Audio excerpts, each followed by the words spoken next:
إن الحمد لله نحمده ونستعينه ونستغفره ونعوذ بالله من شرور أنفسنا ومن سيئات أعمالنا من يهده الله فلا مضل له ومن يضلله فلا هادي له وأشهد أن لا إله إلا الله وحده لا شريك له وأشهد أن محمدًا عبده ورسوله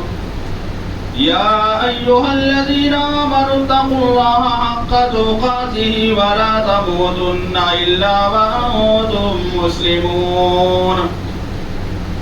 يا أيها الناس اتقوا ربكم الذي خلقكم من نفس واحدة وخلق منها زوجها وبث منهما رجالا كثيرا ونساء واتقوا الله الذي تساءلون به والأرحام إن الله كان عليكم رقيبا يا أيها الذين آمنوا اتقوا الله وقولوا قولا سديدا يصلح لكم أعمالكم ويغفر لكم ذنوبكم ومن يطع الله ورسوله فقد فاز فوزا عظيما أما بعد فإن خير الحديث كتاب الله وخير الهدي هدي محمد صلى الله عليه وسلم وشر الأمور محدثاتها وكل محدثة بدعة وكل بدعة ضلالة وكل ضلالة في النار قال الله تبارك وتعالى في القرآن المجيد والفرقان الحميد أعوذ بالله من الشيطان الرجيم بسم الله الرحمن الرحيم قاف والقرآن المجيد بل عجبوا أن جاءهم منذر منهم فقال الكافرون هذا شيء عجيب أئذا متنا وكنا ترابا ذلك رجع بعيد قد علمنا ما تنقص الأرض منهم وعندنا كتاب حفيظ قال الله تبارك وتعالى في القرآن المجيد والفرقان الحميد أعوذ بالله من الشيطان الرجيم بسم الله الرحمن الرحيم ألم نجعل له عينين ولسانا وشفتين وهديناه النجدين وقال النبي صلى الله عليه وسلم إذا أصبح ابن آدم فإن الأعضاء كلها تكفر اللسان فتقول اتق الله فينا فإنما نحن بك فإن استقمت استقمنا وإن عوججت وججنا. حضرات گرامی قدر، سب سے پہلے اللہ رب العالمین کی حمد و ثنا کبریائی و بڑائی بیان کر دینا مناسب سمجھتا ہوں کہ جس نے ہم تمام لوگوں کو پیدا کیا اور پیدا کرنے کے بعد ہماری رشد و ہدایت کے خاطر اس روئے زمین پر بے شمار انبیاء کرام کو بے در پر بھیجتا رہا. انہی انبیاء کرام میں سے آخری کڑی ہمارے آخری نبی جناب محمد عربی صلی اللہ علیہ وسلم ہیں، جنہوں نے ہم تمام لوگوں کو ضلالت و گمراہی کے عمیق گڈھے سے نکال کر صراط مستقیم پر لا کر گامزن کر دیا. اللہ رب العالمین کا ان پر لاکھوں کروڑوں درود و سلام ہو. اللہ رب العالمین کی بے شمار نعمتوں میں سے ایک عظیم نعمت، ایک بہت ہی بڑی نعمت زبان اور اس کی قوت گویائی ہے. اللہ رب العالمین نے انسانوں کو بہت سارے اعضاء و جوارح سے نواز رکھا ہے اور یہ اللہ رب العالمین کی بہت بڑی نعمت ہے. انہی میں سے ایک نعمت اللہ رب العالمین نے بولنے کے لیے، گفتگو کرنے کے لیے، بات چیت کرنے کے لیے زبان کے طور پر دے رکھی ہے. رب العالمین قرآن مجید کے اندر ارشاد فرماتے ہیں الم نجعل لہ عینین، کیا ہم نے اس کو دو آنکھیں، ولسانا اور ایک زبان، وشفتین اور دو ہونٹ نہیں دے رکھے ہیں؟ اللہ رب العالمین نے ہمیں یہ زبان دے کر ہم پر یہ پابندی عائد کی ہے کہ ہم اس سے سیدھی، سچی اور حق پر مبنی گفتگو کریں، اس کا جائز استعمال کریں اور اس کے ناجائز استعمال کرنے سے پرہیز کریں، بچیں۔ جیسا کہ اللہ رب العالمین قرآن مجید کے اندر ارشاد فرماتے ہیں یا ایھا الذین آمنوا اتقوا اللہ حق تقاتہ، کہ آئے وہ لوگوں جو ایمان لائے ہو، اللہ رب العالمین سے ڈرو، اللہ رب العالمین کا تقوی، اللہ رب العالمین کا ڈر، اللہ رب العالمین کا خوف اپنے اندر پیدا کرو، وقولوا قولا سدیدا، اور جب بھی بات کرو تو صحیح، سیدھی اور حق پر مبنی گفتگو کیا کرو۔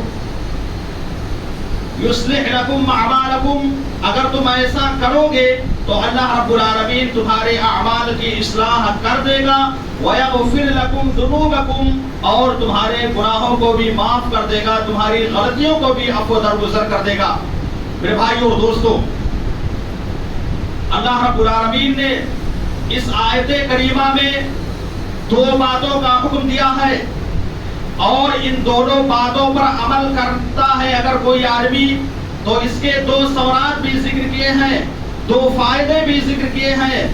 رب العالمین نے جن دو باتوں کا اس آیت کریمہ میں حکم دیا ہے ان میں سے ایک بات یہ ہے کہ اللہ رب العالمین کا ڈر، اللہ رب العالمین کا خوف، اللہ رب العالمین کا تقوی ہمیں اپنے اندر پیدا کرنا ہے، اللہ رب العالمین کی نافرمانی کرنے سے اجتناب کرنا ہے، پرہیز کرنا ہے، گریز کرنا ہے، بچنا ہے۔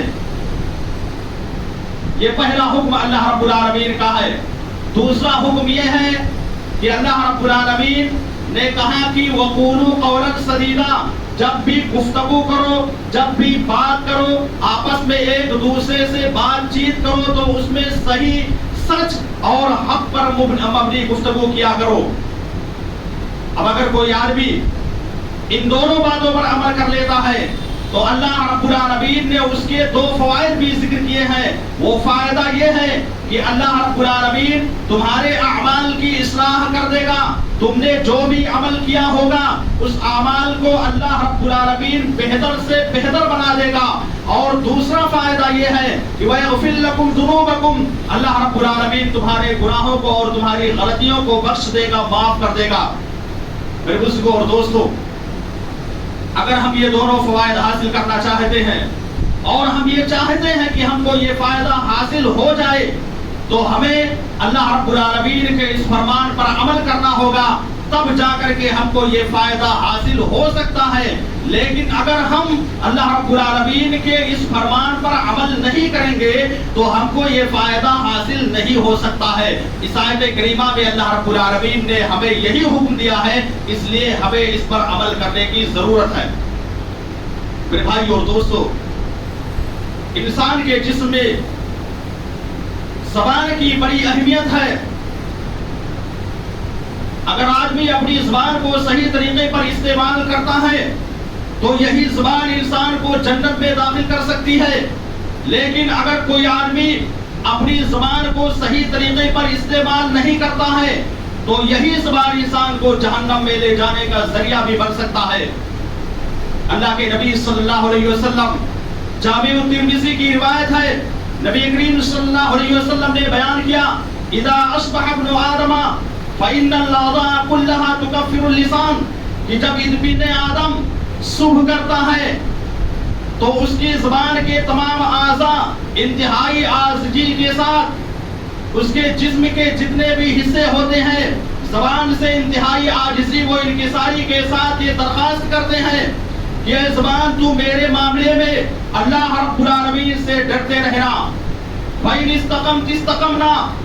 جسم کے جتنے بھی اعضاء ہوتے ہیں وہ کہتے ہیں کہ اے زبان اگر تو سیدھی رہی، اگر تو صحیح سالم رہی تو ہم بھی صحیح سالم رہیں گے، اور اگر تو ٹیڑھی ہو گئی تو تیرے ٹیڑھے ہونے کی وجہ سے ہم بھی بگڑ جائیں گے، ہم بھی برباد ہو جائیں گے۔ میرے بھائی اور دوستو، اس حدیث مبارک میں اللہ کے نبی صلی اللہ علیہ وسلم نے جو یہ بیان کیا ہے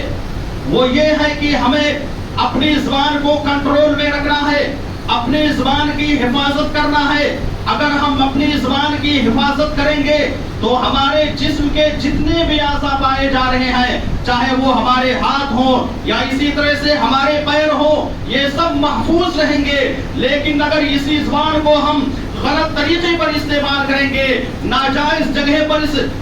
زبان کو استعمال کریں گے تو جسم کے جتنے بھی اعضاء ہیں سب برباد ہو جائیں گے۔ اس لیے میرے بزرگوں اور دوستوں، سب سے پہلے ہمیں اپنی زبان کی حفاظت کرنی ہے۔ جب ہم اپنی زبان کی حفاظت کر لیں گے تو انشاءاللہ ہمیں کامیابی مل جائے گی۔ میرے بھائی اور دوستو، زبان سے نکلا ہوا ایک ایک لفظ یہ بہت ہی اہمیت رکھتا ہے۔ اللہ کے نبی صلی اللہ علیہ وسلم صحیح بخاری کی روایت ہے، بیان کرتے ہیں کہ ان العبد لا يتكلم بالكلمة من رضوان الله لا يلقي لها بالا۔ ایک آدمی اللہ رب العالمین کو راضی کرنے والا ایک ایسا کلمہ بولتا ہے، اپنی زبان سے ایک ایسا کلمہ ادا کرتا ہے جس کے بارے میں اسے پرواہ نہیں ہوتا ہے، اور وہ کلمہ بلند و بالا درجے پر پہنچ جاتا ہے۔ اور اسی جگہ پر ایک آدمی وَإِنَّ الْعَبْدَ لَا يَتَكَلَّمُ بِالْكَلْمَةِ مِنْ سَخَطِ اللَّهِ لَا يُلْقِي لَهَا بَالًا يَهْوِي بِهَا فِي جَهَنَّمَ۔ ایک بندہ اللہ رب العالمین کو ناراض کرنے والا ایک ایسا کلمہ بولتا ہے جس کی اسے ذرہ برابر بھی پرواہ نہیں ہوتی ہے، اور یہی کلمہ اس کے لیے وبال جان بن جاتا ہے۔ یہ وہ ایسا بولنے کی وجہ سے یہ کلمہ اس کو جہنم کے اندر داخل کر دیتا ہے۔ میرے بھائی اور دوستو، اس ریز سے ہمیں یہ بات معلوم ہو جاتی ہے کہ ہمیں اپنی زبان کی حفاظت کرنی چاہیے۔ جب بھی ہم اپنی زبان سے کوئی بات نکالیں تو سب سے پہلے اس کو ٹٹول لیں، اس کے بارے میں غور کر لیں کہ آیا میں اپنی زبان سے جو بھی بات نکال رہا ہوں کیا یہ بات صحیح ہے، یا یہ بات حق پر مبنی ہے یا حق کے خلاف ہے۔ سب سے پہلے ہمیں اس کے بارے میں جائزہ لے لینا چاہیے، اس کے بعد اپنی زبان سے کوئی کلمہ ادا کرنا چاہیے۔ لیکن اگر کوئی آدمی ایسا نہیں کرتا ہے تو یہی زبان انسان کے لیے وبال جان بن جائے گی۔ اس لیے ہمیں اپنی زبان کی حفاظت کرنا انتہائی زیادہ ضروری ہے۔ آج ہمارے معاشرے میں، ہمارے سماج میں بہت سارے لوگ ایسے پائے جاتے ہیں کہ اپنی زبان کو کنٹرول میں نہیں رکھتے ہیں۔ وہ یہ سوچتے ہیں کہ لوگوں کے سامنے میں بہت زیادہ بات چیت کرتا رہوں گا، بہت زیادہ بولتا رہوں گا تو لوگ یہ کہیں گے کہ یہ بہت ہی بہتر گفتگو کرنے والا ہے، بہت ہی اچھے انداز میں گفتگو کرنے والا ہے، یعنی واہ واہی کے لیے لوگ تعریف کریں۔ اس طرح تعریف کی وجہ سے ایسا بہت سے سارے لوگ ایسے موجود ہیں جو کرتے رہتے ہیں۔ لہٰذا ایسے لوگوں کو نبی کریم صلی اللہ علیہ وسلم کی یہ روایت جو بخاری شریف کے اندر موجود ہے، اس کو اپنے سامنے رکھتے ہوئے جب بھی اپنی زبان سے کوئی کلمہ ادا کریں تو سب سے پہلے ان کو سوچ لینا چاہیے کہ آیا ہم اپنی زبان سے جو کلمہ ادا کر رہے ہیں یہ صحیح ہے یا صحیح نہیں ہے۔ اس کے بارے میں ہم سبھی لوگوں کو سب سے پہلے جائزہ لے لینا چاہیے۔ اسی طرح سے ترمذی کی ایک روایت ہے، ابو حارث المزنی رضی اللہ تعالی عنہ بیان کرتے ہیں، اللہ کے نبی صلی اللہ علیہ وسلم نے بیان کیا کہ ان احدکم لا يتکلم بالکلمۃ من رضوان اللہ لا یلقی لها بالا فیکتب اللہ بها رضوانہ الی یوم یلقاہ۔ کہ تم میں سے کوئی شخص اللہ رب العالمین کو راضی کرنے والا ایک ایسا کلمہ بولتا ہے جس کے بارے میں اس آدمی کو گمان نہیں ہوتا ہے کہ یہ کلمہ اتنی زیادہ بلند مرتبے کو پہنچ جائے گا، اتنے بڑے مقام و مرتبے کو پہنچ جائے گا، اس آدمی کو ذرہ برابر بھی احساس نہیں ہوتا ہے۔ اس کی وجہ سے اللہ رب العالمین اس کے درجے کو بلند کر دیتا ہے، اور قیامت کے روز جب اللہ رب العالمین سے اس کی ملاقات ہوگی تو اس دن تک اس آدمی کے لیے اپنی رضامندی کو اور اپنی خوشنودی کو ایسے بندے کے حق میں لکھ دیتا ہے۔ وَإِنَّ أَحَدَكُمْ لَيَتَكَلَّمُ بِالْكَلِمَةِ مِنْ سَخَطِ اللَّهِ لَا يُلْقِي لَهَا بَالًا. اور اسی جگہ پر ایک دوسرا آدمی ہوتا ہے جو اپنی زبان سے ایسا لفظ ادا کرتا ہے جس کی وجہ سے اللہ رب العالمین ناراض ہو جاتا ہے،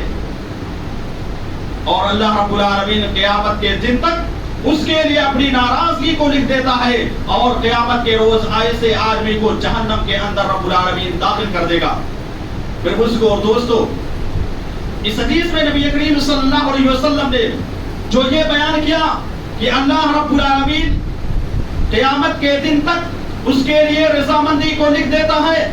تو اس کا مطلب یہ ہے کہ اللہ رب العالمین اس کو نیک کام کی طرف رہنمائی کر دیتا ہے، اللہ رب العالمین اس کو توفیق دے دیتا ہے. وہ آدمی ہمیشہ عمل صالح کرتا رہتا ہے، نیکیاں کرتا رہتا ہے، اور جب وہ آدمی نیک کام کرتا رہتا ہے تو اللہ رب العالمین اس کا خاتمہ بھی ایمان پر اور اسلام پر کرتا ہے، اور ایسے آدمی کے لیے رب العالمین نے جنت میں اور اسی طرح سے قبر کے عذاب سے بھی ایسے آدمی کو محفوظ کر لیتا ہے، بچا لیتا ہے. اسی طرح سے اللہ رب العالمین ایسے آدمی کو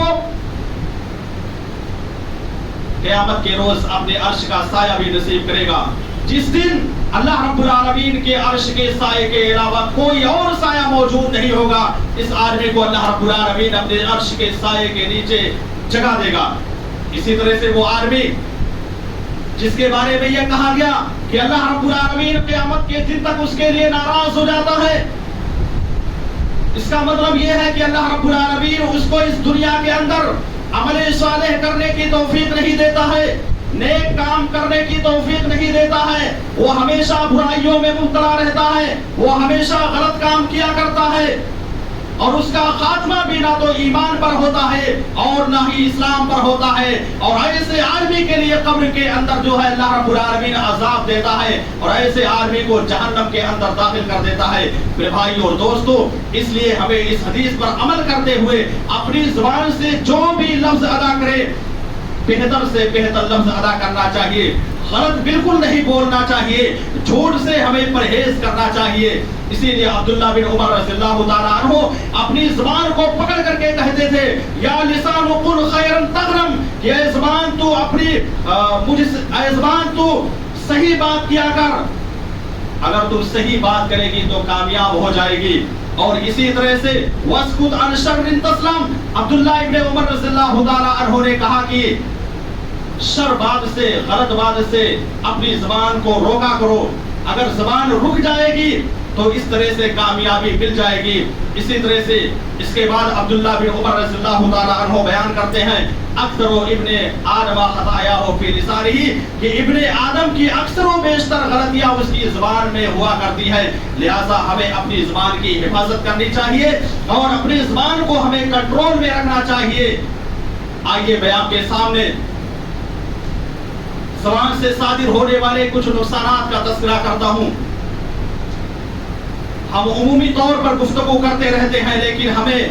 ذرہ برابر بھی احساس نہیں ہو رہا ہے کہ ہم اپنی زبان کو کس طرح سے استعمال کر رہے ہیں. کیا یہ اپنی زبان جو ہم استعمال کر رہے ہیں یہ صحیح جگہ پر استعمال ہو رہی ہے یا نہیں ہو رہی ہے؟ ہمیں اس کے بارے میں ذرہ برابر بھی احساس نہیں ہوتا ہے. زبان کی آفتوں میں سے ایک بہت بڑی آفت اور ایک بہت بڑی مصیبت یہ ہے کہ اللہ رب العالمین کے ساتھ شرک کرنا، یعنی اپنی زبان سے یہ کہنا کہ اللہ رب العالمین نے اس روئے زمین پر انسانوں کو پیدا کیا ہے تو انسانوں کے پیدا کرنے میں اللہ رب العالمین کے علاوہ کسی اور کا بھی ہاتھ ہے، طرح اللہ رب العالمین نے ہم لوگوں کو پیدا نہیں کیا ہے. یا اسی طرح سے اپنی زبان سے یہ کہنا کہ اللہ رب العالمین نے آسمان و زمین کو جو بنایا ہے اس کے بنانے میں اللہ رب العالمین کا طرح ہاتھ نہیں ہے بلکہ کسی اور کا بھی ہاتھ ہے. دونوں لوگوں نے مل کر کے اس روئے زمین کو بنایا ہے، آسمان کو بنایا ہے، زمین کو بنایا ہے. اس طرح کا الفاظ اپنی زبان سے ادا کرنا، اور اسی طرح سے اللہ رب العالمین کے علاوہ کسی اور کو اپنی مدد کے لیے پکارنا، کسی اور کے سامنے اپنی پیشانی کو جا کر کے دیکھنا، کسی اور سے جا کر کے دعا کرنا، یہی اللہ رب العالمین کے ساتھ شرک کرنا ہوا، اور یہ زبان کی سب سے بڑی آفت اور یہ زبان کی سب سے بڑی مصیبت ہے۔ لہٰذا ہمیں اس آفت سے اور اس مصیبت سے بچنا چاہیے۔ کیوں؟ اس لیے کہ یہ شرک ہے، اور یہ شرک اتنا بڑا گناہ ہے کہ اللہ رب العالمین اس کو کبھی بھی نہیں معاف کر سکتا ہے۔ شرک کے علاوہ جتنے بھی گناہ موجود ہوں گے، اللہ رب العالمین اگر چاہے گا تو ان گناہوں کو معاف کر دے گا، لیکن اگر کوئی بندہ شرک کرتا ہے اور مرنے سے پہلے سچی توبہ نہیں کر لیتا ہے تو ایسے بندے کی مغفرت نہیں ہو سکتی ہے، گویا کہ ایسا بندہ جہنم کے اندر داخل ہو جائے گا، ایسے بندے کو اللہ رب العالمین جہنم کے اندر داخل کر دے گا۔ تو زبان کی یہ سب سے بڑی اور پہلی آفت تھی جس سے ہمیں بچنا چاہیے، احتیاط کرنا چاہیے۔ زبان کی آفت و مصیبت میں سے ایک دوسری آفت یہ ہے کہ اللہ رب العالمین پر افترا پردازی کرنا، یعنی اللہ رب العالمین کے بارے میں یہ کہنا۔ بہت سارے لوگ ایسے موجود ہیں، بہت سارے مسلک کے لوگ، مذہب کے لوگ ایسے موجود ہیں جو اللہ رب العالمین کے بارے میں یہ کہتے ہیں کہ اللہ رب العالمین نے اپنے پاس اولاد بنا رکھی ہے، یا اسی طرح سے بہت سارے لوگ اس روئے زمین پر آپ کو مل جائیں گے جن کو اللہ رب العالمین نے حلال قرار دیا ہے، لیکن یہی لوگ کہتے ہیں کہ نہیں، اللہ رب العالمین نے اس کو حرام کر دیا ہے، اس پر عمل نہیں کرنا، اس کو کھانا نہیں ہے، اس کو پینا نہیں ہے۔ اسی طرح سے بہت سارے لوگ ایسے مل جائیں گے جو یہ کہتے ہیں کہ اللہ رب العالمین نے فلاں چیز کو حرام قرار دیا ہے، جبکہ حقیقی معنوں میں اللہ رب العالمین نے اس چیز کو حلال کر دیا ہے۔ یعنی اللہ رب العالمین کی طرف یہ کہہ کر کے منسوب کرتے ہیں کہ اللہ رب العالمین نے ایسا ویسا کہا ہے، جبکہ حقیقی معنوں میں اللہ رب العالمین نے ویسا نہیں کہا ہے۔ اسی لیے اللہ رب العالمین قرآن مجید کے اندر ارشاد فرماتے ہیں وَلَا تَقُولُوا لِمَا تَصِفُ أَلْسِنَتُكُمُ الْكَذِبَ، کہ تمہاری زبانوں پر جو بھی جھوٹ آ جائے اس کی وجہ سے تم یہ نہ کہو کہ یہ چیز حلال ہے اور یہ چیز حرام ہے، لِتَفْتَرُوا عَلَى اللَّهِ الْكَذِبَ، اور اس کی وجہ سے تم اللہ رب العالمین پر جھوٹ باندھتے رہو، جھوٹی باتوں کو منسوب کرتے رہو۔ ان الذين يفترون على الله الكذب، یقیناً جو لوگ جھوٹی باتوں کو کہہ کر اللہ رب العالمین کی طرف منسوب کرتے ہیں وہ لوگ کامیاب نہیں ہو سکتے ہیں۔ متاع قلیل، یہ تو معمولی سی چیز ہے، وَلَهُمْ عَذَابٌ أَلِيمٌ، اور ایسے لوگوں کے لیے دردناک عذاب اللہ رب العالمین نے تیار کر رکھا ہے۔ گویا کہ اس آیت سے معلوم ہوا کہ اگر کوئی آدمی اللہ رب العالمین کی طرف غلط باتوں کو منسوب کرے گا، گڑھ کر کے بیان کرے گا کہ اللہ رب العالمین نے فلاں چیز کو حلال قرار دیا ہے، جبکہ حقیقی معنوں میں اللہ رب العالمین نے اس کو حرام قرار دیا ہے، یا فلاں چیز کو اللہ رب العالمین نے حرام قرار دیا ہے جبکہ حقیقی معنوں میں اللہ رب العالمین نے اس کو جائز قرار دیا ہے، اس طرح سے اگر کوئی آدمی منسوب کرتا ہے تو ایسے آدمی کا بھی ٹھکانہ جہنم ہوگا، اور یہ زبان کی سب سے بڑی مصیبت اور آفت ہے۔ لہٰذا اس سے بھی ہمیں احتیاط کرنا چاہیے، بچنا چاہیے۔ میرے بھائی اور دوستو، زبان کی آفتوں میں سے ایک آفت یہ بھی ہے کہ آپ کو اس روئے زمین پر بہت سارے لوگ مل جائیں گے جو اللہ رب العالمین کا یا اسی طرح سے نبی کریم صلی اللہ علیہ وسلم کا یا نبی کریم صلی اللہ علیہ وسلم پر جو کتاب نازل کی گئی، مثال کے طور پر قرآن مجید، تو اس کا بھی مذاق اڑایا کرتے ہیں۔ آپ خود اپنے معاشرے میں رہتے ہیں، سماج میں رہتے ہیں، آپ کو معلوم ہوگا، پتا ہوگا کہ بہت سارے لوگ ایسے موجود ہیں جو دین پر عمل کرتے ہیں، دیندار ہوتے ہیں، دین پر عمل کرنے کی وجہ سے اگر ان کے اوپر کوئی پریشانی لاحق آ جاتی ہے، کوئی بیماری ان کے اوپر لاحق ہو جاتی ہے، تو وہ لوگ کہتے ہیں جن کو اللہ رب العالمین کے بارے میں علم نہیں ہے، کہتے ہیں کہ تمہارا اللہ کیسا ہے کہ تم کو بیماری میں مبتلا کر دیا ہے، تم تو اللہ رب العالمین کے بہت ہی مقرب بندے ہو، لیکن اس کے باوجود اللہ نے تم کو بیماری میں کیوں مبتلا کر دیا ہے۔ تو اس طرح بھی بہت سارے لوگ موجود ہیں جو اللہ رب العالمین کا مذاق اڑایا کرتے ہیں۔ اسی طرح سے بہت سارے لوگ اس روئے زمین پر ایسے بھی موجود ہیں جو نبی کریم صلی اللہ علیہ وسلم کا بھی استہزاء اور مذاق اڑایا کرتے ہیں، اور بہت سارے لوگ ایسے بھی موجود ہیں جو اللہ رب العالمین نے کتاب نازل کی ہے یعنی قرآن مجید، تو اس کا بھی مذاق اڑایا کرتے ہیں۔ آپ ہمیشہ مشاہدہ کرتے ہوں گے، فیس بک پر، واٹس ایپ پر آپ دیکھتے ہوں گے کہ بہت سی قوموں میں سے کچھ لوگ ایسے موجود ہیں جو قرآن کے بارے میں ہمیشہ شک جتلاتے رہتے ہیں اور قرآن کے بارے میں شک کرنے کے ساتھ ساتھ قرآن کا استہزاء اور مذاق اڑایا کرتے ہیں. میرے بھائی اور دوستو، یہ زبان کی تیسری مصیبت ہے جو انسان کے سارے اعمال کو برباد کر دے گی. لہٰذا جو بھی ہم میں سے کوئی اس طرح کا شخص ہو اس کو احتیاط کرنا چاہیے، بچنا چاہیے، ورنہ جو بھی ہم عمل کرے رہیں گے اگر یہ کمیاں پائی جائیں گی تو ہمارے سارے اعمال کو برباد کر دے گی. میرے بھائی اور دوستو، اسی طرح سے زبان کی آفتوں میں سے، مصیبتوں میں سے ایک مصیبت یہ بھی ہے کہ نبی کریم صلی اللہ علیہ وسلم کی جانب جھوٹی حدیثوں کو کڑھ کر کے منسوب کر دینا، بیان کر دینا. مغیرہ بن شعبہ رضی اللہ تعالیٰ عنہ حدیث کے راوی ہے، صحیح بخاری و صحیح مسلم کی روایت ہے. نبی کریم صلی اللہ علیہ وسلم نے بیان کیا، ان کذبا علی لیس ککذب علی احد من کذب علی متعمدا فلیتبوأ مقعدہ من النار، کہ میرے اوپر جھوٹ کرنا کسی اور پر جھوٹ کرنے کی طرح نہیں ہے. من کذب علی متعمدا، جو شخص جان بوجھ کر مجھ پر جھوٹ کرتا ہے تو ایسا شخص اپنا ٹھکانہ جہنم بنا لے. گویا کہ ایسے آدمی کا ٹھکانہ جہنم ہے، ایسا آدمی جہنم کے اندر جائے گا. اور اسی طرح سے صحیح بخاری کے اندر جناب محمد رسول اللہ صلی اللہ علیہ وسلم نے بیان کیا، حدیث کے راوی سلمہ بن اکوع رضی اللہ تعالی عنہ ہے، کہتے ہیں من یقل ما لم اقل فلیتبوأ مقعدہ من النار، کہ جو شخص ایسی بات کہے جس کو میں نے اپنی زبان سے نہیں کہا تو ایسا بھی شخص اپنا ٹھکانہ جہنم میں بنا لے. ایسے شخص کا ٹھکانہ جہنم ہے، ایسا آدمی جہنم کے اندر داخل کیا جائے گا. میرے بھائی اور دوستو، جبکہ آج کل ہمارے معاشرے کی حالت کیا ہے؟ ہمارے معاشرے میں، ہمارے سماج میں بہت سارے لوگ ایسے موجود ہیں جن کو نبی کریم صلی اللہ علیہ وسلم کی احادیث کے بارے میں علم نہیں ہوتا ہے، لیکن اس کے باوجود نبی کریم صلی اللہ علیہ وسلم کی جانب حدیثوں کو منسوب کرتے ہیں اور ان کو کہہ کر کے پیش کرتے رہتے ہیں، بیان کرتے رہتے ہیں. نبی کریم صلی اللہ علیہ وسلم کی حقیقی معنوں میں وہ حدیث نہیں ہوتی ہے، لیکن اس کے باوجود اس کے بارے میں وہ تحقیق نہیں کرتے ہیں. اس کو واٹس ایپ پر یا اسی طرح سے فیس بک پر یا اسی طرح سے اپنے گروپوں میں ڈالتے رہتے ہیں. ایسے لوگوں کو اگر یہ علم ہو کہ یہ حقیقی معنوں میں حدیث صحیح نہیں ہے لیکن اس کے باوجود وہ پیش کرتے ہیں تو ایسے لوگوں کو باز آ جانا چاہیے، ورنہ نبی کریم صلی اللہ علیہ وسلم کی اس حدیث کے مطابق جو میں نے ابھی پیش کیا ہے، ایسے آدمی کا ٹھکانہ جہنم ہو جائے گا، ایسا آدمی جہنم کے اندر داخل کر دیا جائے گا. میرے بھائیو اور دوستو، ٹھیک ہے آپ حدیثوں کی نشر و اشاعت کیجئے، آپ فیس بک پر، واٹس ایپ پر یا اسی طرح سے اپنے گروپوں میں احادیث کو پیش کیجئے، بیان کیجئے، ڈالیے، کوئی نہیں منع کر رہا ہے. لیکن ڈالنے سے پہلے، شیئر کرنے سے پہلے ہمیں تحقیق کر لینا چاہیے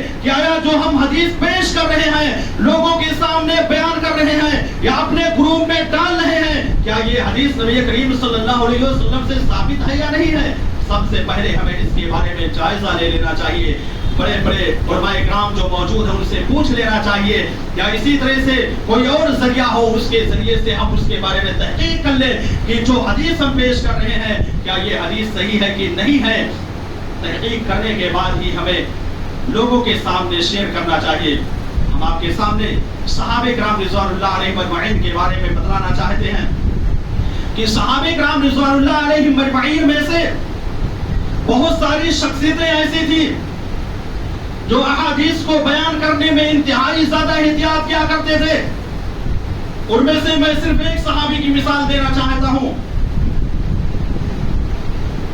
عبداللہ بن زبیر رضی اللہ تعالیٰ عنہ کہتے ہیں کہ میں نے اپنے والد گرامی زبیر رضی اللہ تعالیٰ عنہ سے کہا کہ اے میرے والد محترم، میں دیکھتا ہوں کہ فلاں لوگ نبی کریم صلی اللہ علیہ وسلم کی احادیثوں کو لوگوں کے سامنے بیان کرتے ہیں، پیش کرتے ہیں، لیکن میں آپ کو دیکھ رہا ہوں کہ آپ جو نبی صلی اللہ علیہ وسلم کی ایک حدیث بھی لوگوں کے سامنے بیان نہیں کرتے ہیں. تو زبیر رضی اللہ تعالیٰ عنہ نے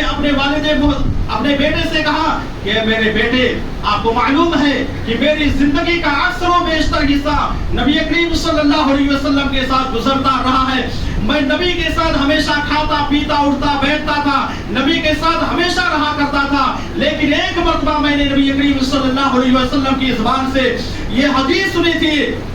کہ من کذب علی متعمدا فلیتبوأ مقعدہ من النار، کہ جو شخص میری جانب کسی ایسی حدیث کو بیان کر دیا جس کو میں نے نہیں بیان کیا ہے، تو ایسا آدمی اپنا ٹھکانہ جہنم قرار لے، ایسے آدمی کو جہنم کے اندر داخل ہونا پڑے گا۔ پھر بھائی اور دوستو، آپ اس سے اندازہ لگائیے کہ صحابہ کرام کس قدر احادیث کو بیان کرنے میں احتیاط کرتے تھے۔ میں یہ نہیں کہتا ہوں کہ آپ احادیث کو مت بیان کیجئے، ایسا بالکل میرے کہنے کا مقصد یہ نہیں ہے، بلکہ آپ حدیث کو خوب نشر و اشاعت کیجئے، لوگوں کے درمیان پھیلائیے، بتلائیے، لیکن سب سے پہلے ہمیں تحقیق کرنا ہے کہ میں جس حدیث کو لوگوں کے سامنے پیش کر رہا ہوں، بیان کر رہا ہوں، کیا یہ حدیث نبی کریم صلی اللہ علیہ وسلم سے ثابت ہے یا نہیں ثابت ہے۔ اگر ثابت ہے، صحیح حدیث ہے، بخاری و مسلم کی روایت ہے، یا اس کے علاوہ جو بھی کتابیں احادیث کی موجود ہیں، اگر حقیقی معنوں میں وہ حدیث صحیح ہے تو بالکل ہم پیش کر سکتے ہیں۔ یہ ہمارا بھی فرض عین ہے، اور ہم میں سے جتنے بھی لوگ مسجد کے اندر بیٹھے ہوئے ہیں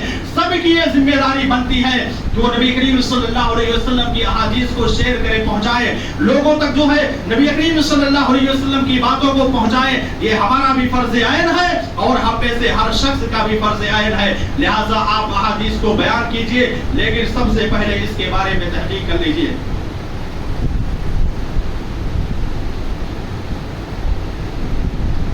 ان الحمد للہ نحمدہ ونستعینہ ونستغفرہ ونعوذ باللہ من شرور انفسنا ومن سیئات اعمالنا،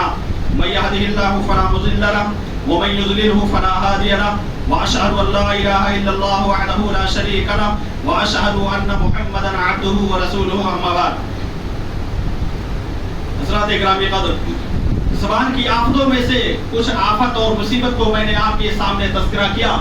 انہی آفتوں میں سے ایک بہت بڑی آفت اور مصیبت یہ ہے کہ انسان ہمیشہ غیر اللہ کی قسم کھایا کرتا ہے، جبکہ نبی کریم صلی اللہ علیہ وسلم نے غالباً بخاری کی روایت ہے، اس میں کہا لا تحلفوا بآبائکم ولا بأمہاتکم ولا بالانداد ولا تحلفوا باللہ عز وجل الا وانتم صادقون، کہ تم اپنی ماؤں کی قسم، یا اسی طرح سے اپنے باپ کی قسم، یا اسی طرح سے اللہ رب العالمین کے علاوہ غیر اللہ کی قسم کھانے سے احتیاط کرو، اور جب بھی تم کو قسم کھانا ہے تو صرف اور صرف اللہ رب العالمین کی قسم کھانا ہے، اور قسم بھی کب کھانا ہے؟ اس حدیث میں آپ نے بیان کیا کہ اس وقت آپ کو قسم کھانا ہے جب آپ اپنے دعوے میں سچے ہوں، اگر حقیقی معنوں میں آپ سچ ہوں، آپ جو بات کہہ رہے ہوں اس بات میں اگر آپ سچ ہو، تب جا کر کے اللہ رب العالمین کی قسم کھا سکتے ہیں۔ آج ہمارے معاشرے کے اندر بہت سارے لوگ ایسے مل جائیں گے جو ہمیشہ اپنی ماں کی قسم کھاتے رہتے ہیں، اور یہ ان لوگوں نے کس سے اخذ کیا ہے؟ غیر مسلموں سے، چونکہ غیر مسلم لوگ ہمیشہ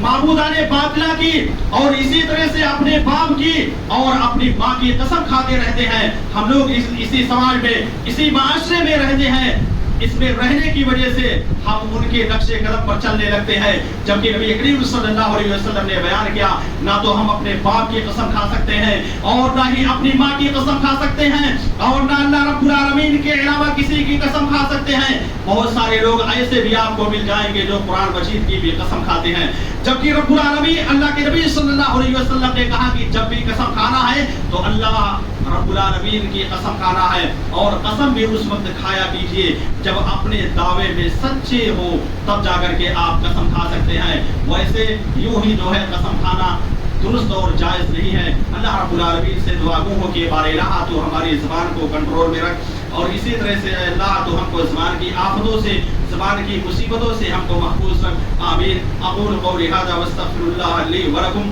ولسائر المسلمین واستغفروہ انہ هو الغفور الرحیم۔